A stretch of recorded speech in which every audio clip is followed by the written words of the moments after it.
wish upon a star. Makes no difference who you are. Anyone you'd like to hear will come to you.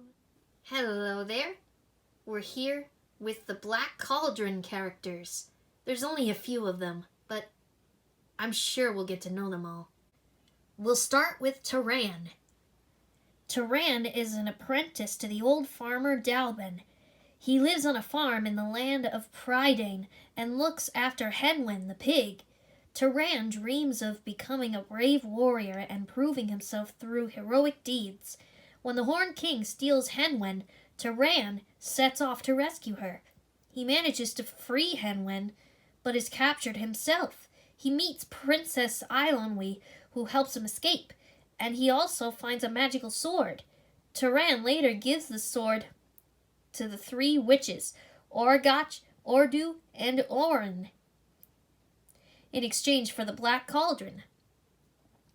With the help of Gurgi, Fluter Flam, and Princess Eilonwy, Turan defeats the Horned King and destroys the power of the Black Cauldron.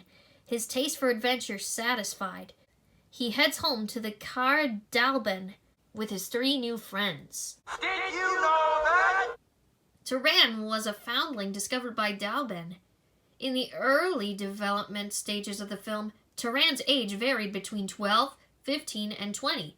Finally, the animators settled on the age of 14. Now you know! Meet Fluter Flam. Fluter Flam is a minstrel whom Turan and Princess Eilonwy first met in the Horned King's dungeons. He has a magic harp that breaks a string every time he tells a lie. After he's rescued by Turan and Eilonwy, he continues with them on their journey. Meet Gurgi. Gurgi is a small furry creature who loves apples, which he refers to as munchings and crunchings.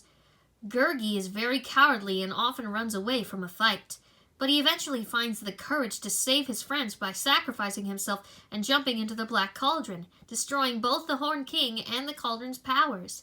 The witches revive Gurgi in exchange for the Black Cauldron. This is the Horned King. The Horned King will stop at nothing to find the Black Cauldron, so that he can raise an evil undead army of Cauldron-born to destroy all living things in Prydain. He seeks to be a god among men. He also controls many evil forces, including the dragon-like Gwythaints, the green dwarf Creeper, and his henchmen.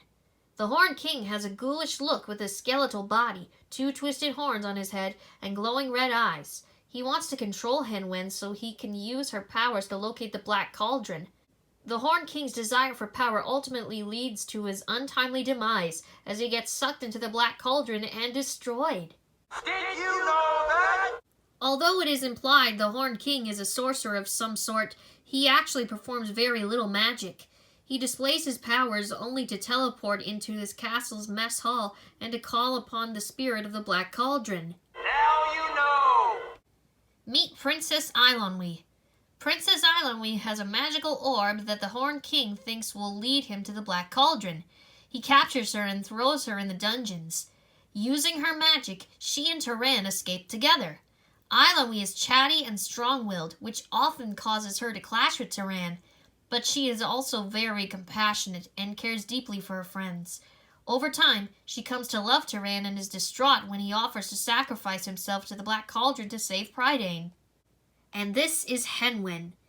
This little pig has blue eyes and a big secret. She has magical powers and can see into the future. She lives with the old farmer Dalben and is apprenticed to Turan. The Horned King wants to control her so that he can find the Black Cauldron. When she is captured by the Horned King, Turan sets off on a journey to rescue her from the villain's evil clutches. And that's all I got for the Black Cauldron. Join me next time, and we'll talk about some animals from Bolt. There's only a few, and even their owner.